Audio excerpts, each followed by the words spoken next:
അംബേദ്കർ ജയന്തിയാണ്. നിതിൻ രാജിനെ പോലുള്ളവർ മരിച്ചാൽ പോലും പലരും റിസർവേഷന്റെ പ്രാധാന്യം മനസ്സിലാക്കുന്നില്ല. റിസർവേഷൻ ബോധവൽക്കരണം മാധ്യമങ്ങൾ ഏറ്റെടുക്കേണ്ടതല്ലേ എന്ന് യദു കിഷൻ ചോദിക്കുന്നു. ശരിയാണ്, ഒരു പരിധിവരെ മാധ്യമങ്ങളിലും മാധ്യമ സ്ഥാപനങ്ങളിലും ഒന്നും സംവരണം ആ രീതിയിൽ പാലിക്കപ്പെടുന്നില്ല എന്നുള്ളത് വസ്തുതയാണ്. ഇതിനെക്കുറിച്ചുള്ള വിശദമായ പഠനങ്ങളുണ്ട്. കാഞ്ചയിളയടക്കം വിശദമായ പഠനങ്ങൾ നടത്തിയിട്ടുണ്ട്, പ്രേക്ഷകർക്ക് അറിയാവുന്നതുപോലെ.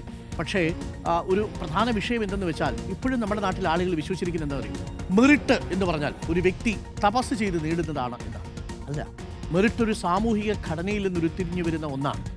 മറ്റൊന്ന് ഒരു ജാതി എന്ന് പറയുന്നതും അതിൻ്റെ വിവേചനവും അതേ സാമൂഹിക ഘടനയിൽ നിന്ന് തന്നെ രൂപപ്പെട്ടു വരുന്നതാണ്.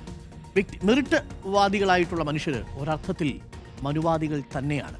കാര്യം അവർക്ക് ഒരു മെറിറ്റ് രൂപപ്പെടുന്നതിൻ്റെ സാമൂഹിക തലം മനസ്സിലാവുന്നില്ല. അതറിയണമെന്നുണ്ടെങ്കിൽ അവരുടെ സാമൂഹിക മൂലധനം, ബന്ധങ്ങളുടെ കരുത്ത് എന്താണെന്ന് അറിയണം. പക്ഷേ ഇത് പെട്ടെന്ന് പറഞ്ഞാൽ മനസ്സിലാവില്ല. സാമ്പത്തികമായി പിന്നാക്കം നിൽക്കുന്ന ഒരു പാവപ്പെട്ട മനുഷ്യൻ പഠിച്ച് മിടുക്കനായിട്ട് വന്നാൽ അവൻ മിടുക്കനാണ്, സംശയമൊന്നുമില്ല. പക്ഷേ അവൻ്റെ മിടുക്കിന് പിന്നിൽ പ്രവർത്തിച്ചിരിക്കുന്ന നമ്മൾ നേരിട്ട് കാണാത്ത നിരവധി ഘടകങ്ങളുണ്ട്. അതുകൂടി കാണുമ്പോഴേ സാമൂഹിക നീതിയെക്കുറിച്ചുള്ള ബോധ്യം യാഥാർത്ഥ്യമാകും.